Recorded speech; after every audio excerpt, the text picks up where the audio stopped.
Hey, this is Carmine Appice, and I'm on Musicians on the Record. So let's get rocking. 1, 2, 3, 4.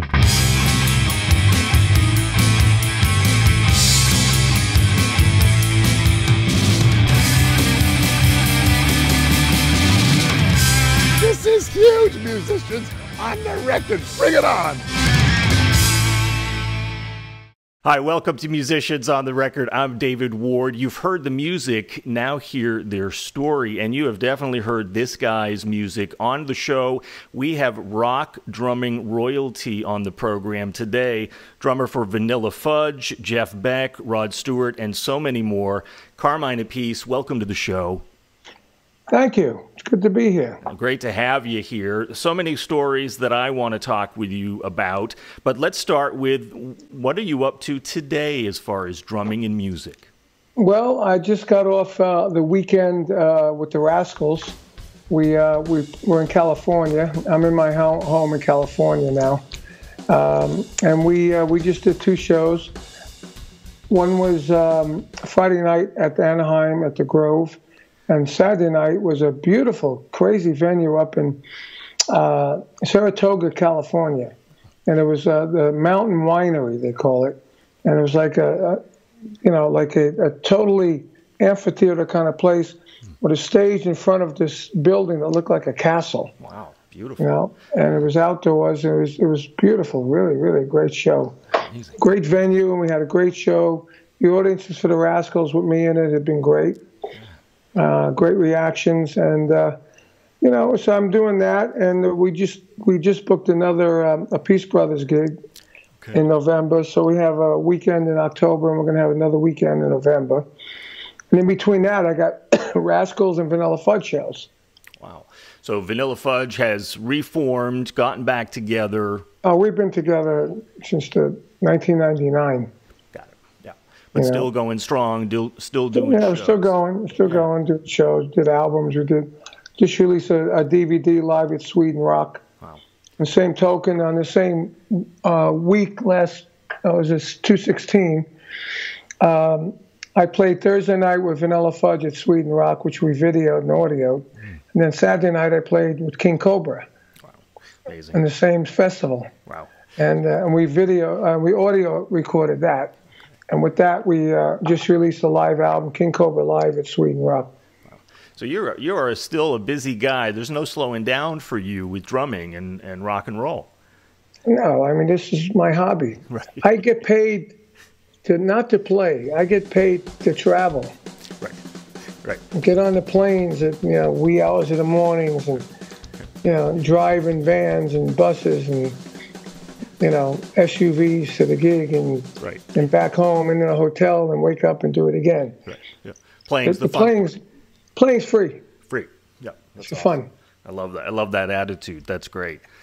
So, what's that like playing with the Rascals these days? Obviously, Dino Danelli, another great drummer like yourself, playing Good Lovin', Groovin', all those great songs. It's a lot of fun. It's almost like playing with Rod Stewart again. It's that kind of music versus like playing with Cactus, which is a jam band, and Vanilla Fudge, which is a combination arrangement and jam band. Now the Rascal, there's some jamming in there. Matter of fact, I brought to the attention of Felix, who's like the main guy. I said, when you guys were coming up, you were a musicians band, and I said that's what we need to do again is get that. So I get a little solo in the show. We have a tremendous bass player, Jimmy Keneally, a great bass player, a great second keyboard player, singer. We do all the backgrounds, the 3 of us. And Gene plays guitar. There's a second guitar player also. And so it sounds like the records. We even have horns every market. We bring in horns from every market. And we rehearse in the afternoon with them for an hour. Wow. And they read the charts. Right. I give them credit. That's great. It's awesome. Great. How do you take care of yourself physically these days compared to in the earlier days, knowing that, drumming can be physically taxing on the body? On the early days, I didn't care. Early days, we partied, we stayed up all night. I never did cocaine or anything, but I was never really a drinker. A little bit of psychedelics now and again. But but now, I make sure I get at least 6-7 hours sleep a night. I go to the gym when I'm home every other day.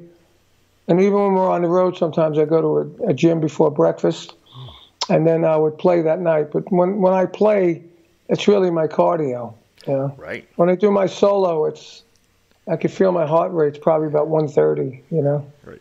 That's great. It is great exercise, right? No doubt about it. Yes. The other thing that I thought was very cool that you have done of late in more of my research is your art project, Purple, if I have that right. And, right. I don't know if you would describe that as psychedelic, but I love all of the colors, and it's based on the drums. Can you talk more about that? Well, what it is really is they put me in a room, and they've done it with Carl Palmer and Billy Cobham and a few other guys, and they give them these glowing drumsticks, and they play grooves and they play patterns, But I figured, it's really not about the grooves and the patterns. It's about the look of it. Right. So I told them to give me 4 sticks. So I use 4 sticks. Yeah, like 4 sticks. And when I'm doing these things, they're filming it for different cameras from different angles. Yeah. And then they put it all together. Right.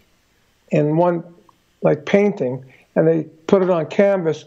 And my series was the first series to be in 3D. So it comes with 3D glasses.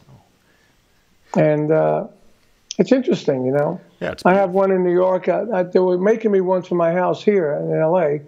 I haven't got it yet, but I think they forgot about it, actually. And then I have another art thing that I do with, if you go to Ed Heck, edheck.com, you see it's called, there's one painting called Drum City, but basically the concept is everything's made of drums. So like the city's made of drums with these beautiful colors. So I draw the city made of drums, and then he projects it on a canvas, and he paints outlines what I draw. And then he puts the colors in it. And then there's like the pyramids, there's Stonehenge, the Leaning Tower of Drums, and everything has drum in it. Music and art are so closely combined, and they have been. Have you always done art along with your music, drawing, painting? Well, not really. The drum art with the glowing drumstick came about through my manager, Bruce Pilato manages Carl Palmer, and Carl did it. Okay. So they asked him if I wanted to do it, and I said, sure, I'll do it. And they're in L.A., so it just was taking my drums down to SIR, shutting the lights off and playing. Right. Yeah, exactly. Yeah, it looks like a lot of fun. But I always drew drum sets and gold records and stuff just like that. But it looks like kiddie art, and that's what this guy Ed Heck's art looks like. It's kiddie art. So I figured, hey, let me make things out of drums. A city. Like a bridge going across like a scene, like a Manhattan, Brooklyn scene. Yeah. The bridge going across is a hi-hat stand. That's great. Love it. And like the Seattle, the tower is like a hi-hat.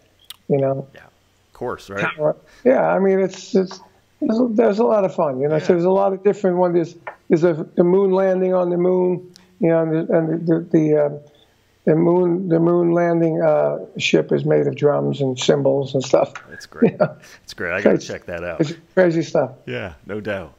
Let's talk about drums, your story. When were you first inspired to play and fall in love with the drums? Well, I guess it was my cousin Joey was a drummer, and he had the Slingerland blues. I think it was a blue pearl Slingerland drum set. And every time we went over to his house, we would, I would naturally zoom into his room. We had the drums, and I'd start banging on the drums, And then when I go home, I bang on the pots and pans. So my parents kept getting, the hint, and they bought me a toy set of drums because I was young at the time, and I used to break them.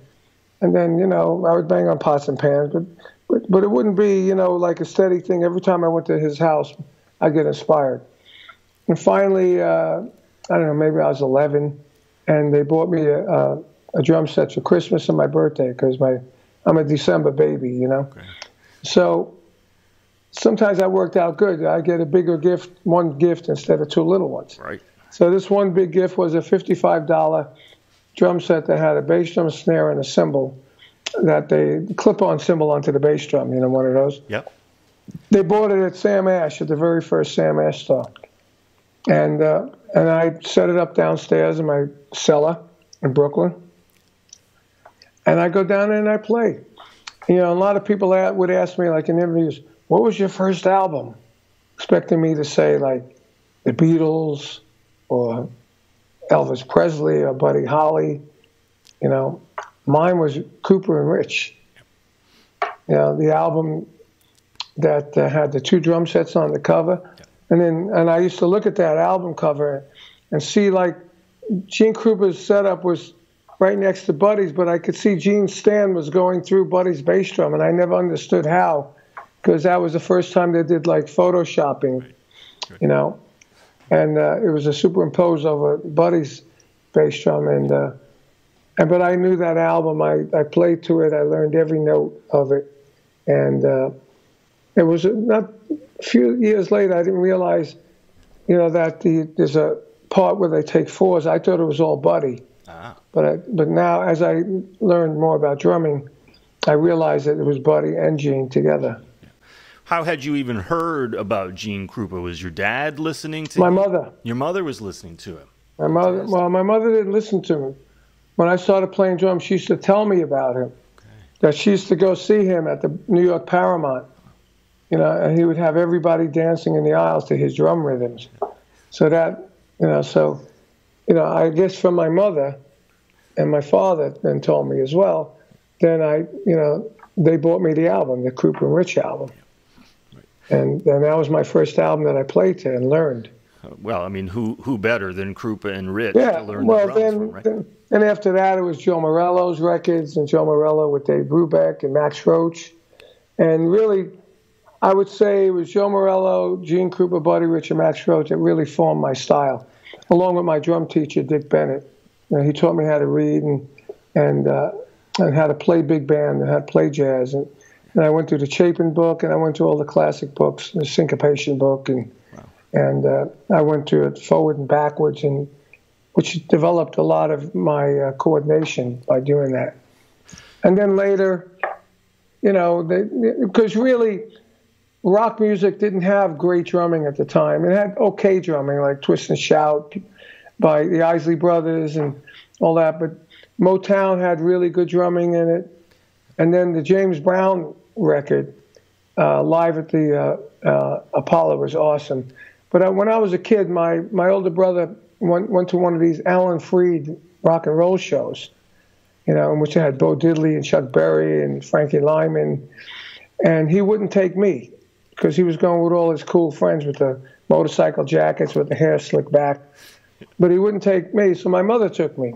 Okay. And I went to see, you know, the Brooklyn Paramount shows of Alan Freed, and they had 2 drummers in it. And it was like a big band, rock band, with 2 drummers. And I said, wow. And, you know, they didn't have great miking systems in those days. So the power of the drums was coming right off the stage. And it was awesome. That like really inspired me to go home and play my drums, you know? Yeah, because who you're talking about is Buddy Rich, Gene Krupa, Morello, and Max. That's Max Roach. I mean, this is the Mount Rushmore of drummers, Mount Rushmore of jazz drummers, right? Yeah. Totally. So that's for some people might say that's a pretty big switch from that kind of drumming all the way to rock drumming. Well, when I grew up, I didn't just play rock. I played jazz gigs. I had this sax player named John DeLello, who was like a John Coltrane. He was like, you know, really all these 30-second notes on the sax. And I had a great keyboard player that played left-hand bass, you know, and a fairly good guitar player. And we would play jazz gigs, you know.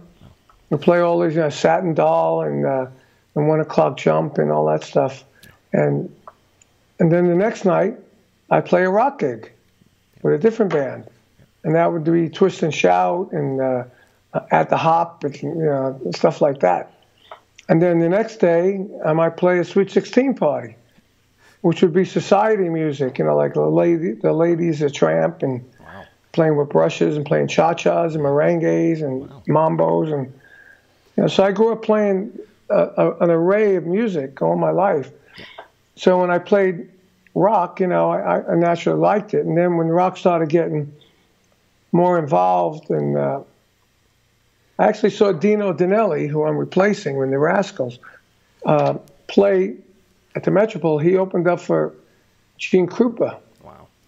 And Dino played some really cool grooves, like boom boom bap boom boom bap boom boom bap boom boom bap boom boom bap. And I was like 4 years younger than him, and I was going, wow, that's really cool. Right. And I don't know if he wrote it out or if I wrote it out, but I got talking to him after his set. He also told me to put shredded newspaper in my bass drum to muffle up some of the overtones that you don't want, and varnish the inside of the bass drum. So I started doing that, and when I started getting endorsed by Ludwig, I had them varnish the insides of my bass drum in the beginning. And then I think they still put a coating of something on the inside of the bass drum. So I don't know if it came from me telling Ludwig to do it, or if it just somebody else came up with the idea, but the Dino Danelli told me to do it, And so you're still putting newspaper in your bass drum at this point? Yeah, it's ironic, when I play the gigs with the Rascals, I got the newspaper in there. Right. It's hard to find newspaper these days with all its... Yeah, I know. You're right, because sometimes when we do these flying gigs, I have a drum set that we carry the drum heads, the Felix and Gene's Rascals, Carmine Appice. Yeah. And we take the head off, and I should carry around like a couple of newspapers with me. Yeah, but we always ask them, could we get a newspaper? And they usually have something. Okay. Not necessarily like a Daily News or a New York Times, but some sort of local paper that shows you what's going on in town. Right. What would you say about your tuning specifically on the drum, either bass drum or if somebody wanted to get the Carmine Appice sound? I don't have any particular way of tuning. I tune the toms in thirds, like bum bum bum. So you can go like bum bum bum bum bum bum bum, like in the mood. Yeah. You can play in the mood on the toms. Okay. Bass drums, it just varies. It varies on the drum and what the wood is made of. Like I'm using this D-Drum Max kit now with UV1 heads on the toms and on the snare drum. And I've got that kit on the East Coast with a stock D-Drum bass drum batter head, that whatever comes with it. And with the newspaper, and the bass drums sound great. And the toms sound great with those heads. Now I got the duplicate kit in LA. I played for the first time Friday. I didn't have the UV1 heads. I had G2s on the toms. Totally different sound. Yeah.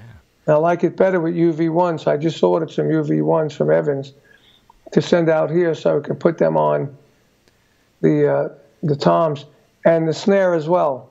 I have that UV head works great on my snare. Yeah. I have the 5-inch brass Carmine D-Drum snare, has the engraving and everything, awesome. And it sounds really good.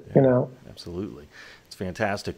So if we keep going with that story, you're a young kid, a teenage kid. You're starting to work professionally pretty early. What was the dream that was starting to develop of what you wanted to do with music? I wanted to be a famous drummer. Okay. I used to practice my autographs when I was 12. Yeah.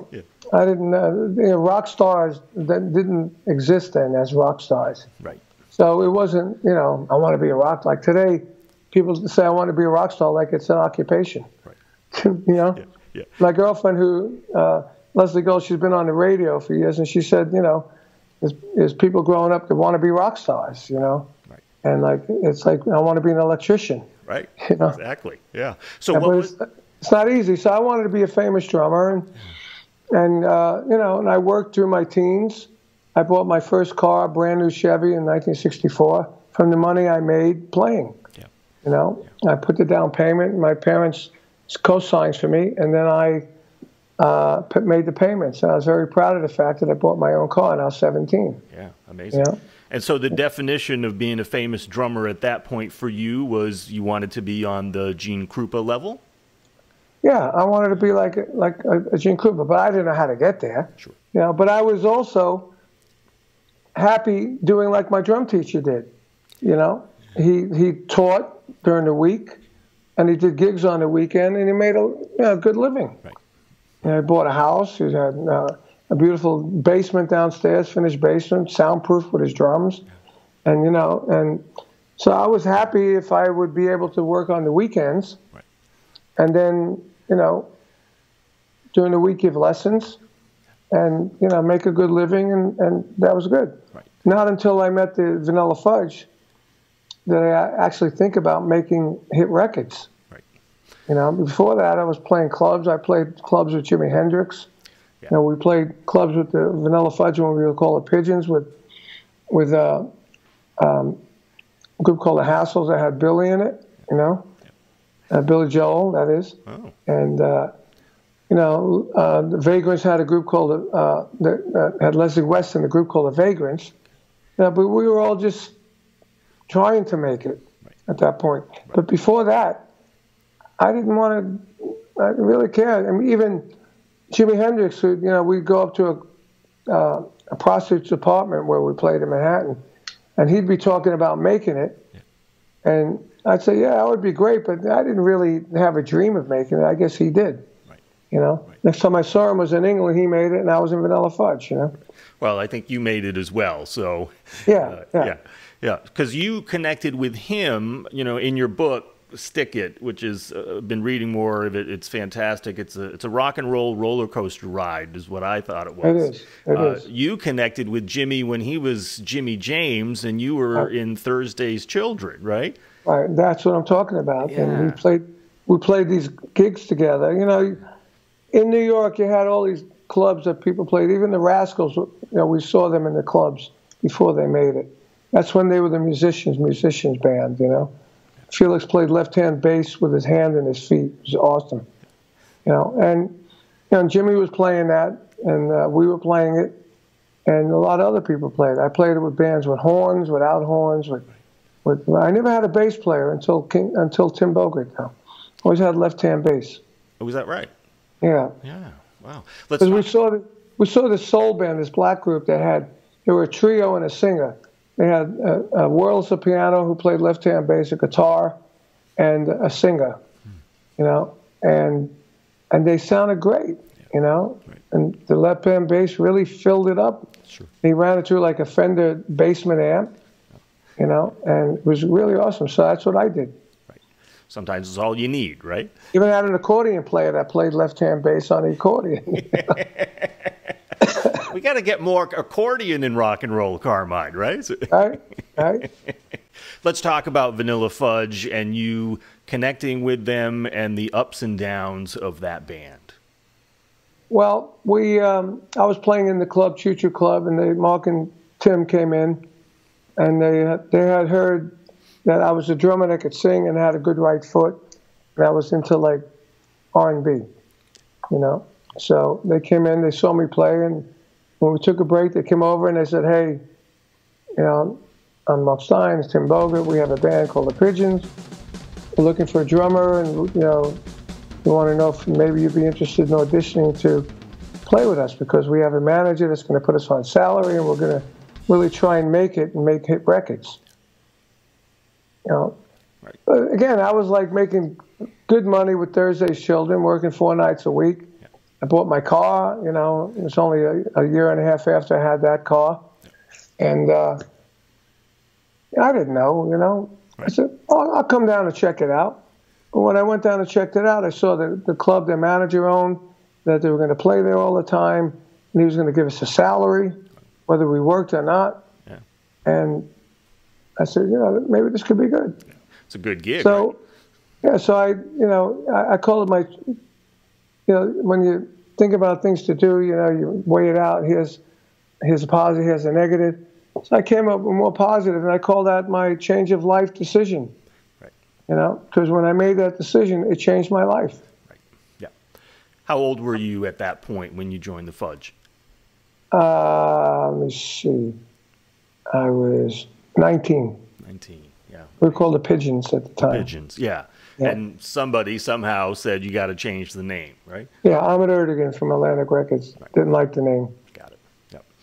And I was reading in your book, and I've had the chance to talk to other folks, the first time you heard your hit on the radio, what was that like? Oh, it was unbelievable. It was magic, you know. And I had this. I got married because to get out of the draft, right? And then I wasn't really into being married. After I became 4F, as you read in the book, I tried to get out of the marriage. My parents said, "No, we got 200 people coming. You're getting married." Right. You know, a lot of pressure. 9 months later, I got an annulment anyway. But during the first 6 months, I was into it. And then I was playing with the pigeons, and I met this beautiful, really gorgeous Italian girl from Queens, and I kind of fell in love with her. So on the sly, I'd always have her with me, you know. And basically, I was in the car with her when I first heard it on the radio, and I was like, wow, and I was like punching her, we're on the radio, you know. It was exciting, you know. Yeah, definitely a magic moment. Another magic moment for you guys with the Vanilla Fudge was, of course, a couple of times being on the Ed Sullivan Show. Please talk about that. You know, you never really saw him much. He'd come in and say hello to you the first day of rehearsal. You had like 4 days rehearsal. And then when you go on, you take a picture of it like either before or after the show. So that was it. But the experience was actually playing the show. Because I remember going down the elevator, and I asked the elevator operator, hey, how many people watch the show? And he said, oh, about 50 million. And I felt my stomach just turn, like, oh my God. And I felt a little bit of anxiety there for a minute until I actually hit the drum set. Once I hit the drum set and I started playing, it went away. But it was an amazing experience because we had our own sound guy helping with the sound, and we sounded pretty damn good on that show. And from that day on, everybody was raving about that show. And then a year later, we went on again when we had another hit record, Shotgun, which was top 15 single. And we went on there. The first time we went on Ed Sullivan, we didn't have a hit single yet. Okay. We had a number 4 album, and we were the first band to ever get a top 10 album without a smash single. Wow. You know, so. And so did that make the hit for you, being on Ed Sullivan the first time? It kept the album hit going, but then that was in February.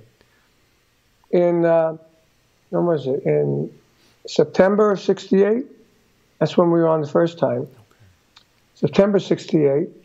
They re-released "You Keep Me Hanging On," and the album was falling down. It was like maybe number 30. And then the single went up and went top 10, and the album came back up to top 15.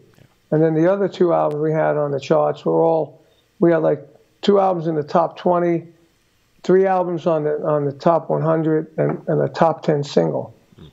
So that was like the height of everything right then, you know. Right. And then the next album came out near the beginning, and that hit the charts as well. And one of them fell off. We still had 3 albums on the charts and a top 15 single again. But the Hanging On was still somewhere like in the top 100. And then we went on Ed Sullivan again. And then we did Shotgun. Yeah. At the end of Shotgun, if you listen to that, you'll hear the end of Rock and Roll by Zeppelin. It's the same, pretty much, I wouldn't say note for note, but the same idea, the same concept.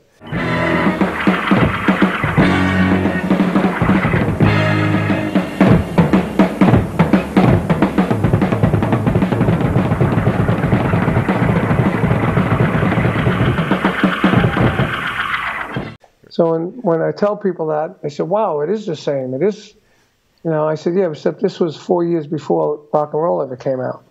So. Yeah, I went back and listened to it, and you're right. It's the same thing. So yeah. It's the same idea, you know. Right. Can we talk? But you know, hey, but as Joe Morello said, none of us has it all. We all take from each other. That's right. All those rolling, what we used to call falling rocks, which John Bonham did as well. It came from Max Roach. Right. Yeah, you know? And thank God. Except with double bass drum.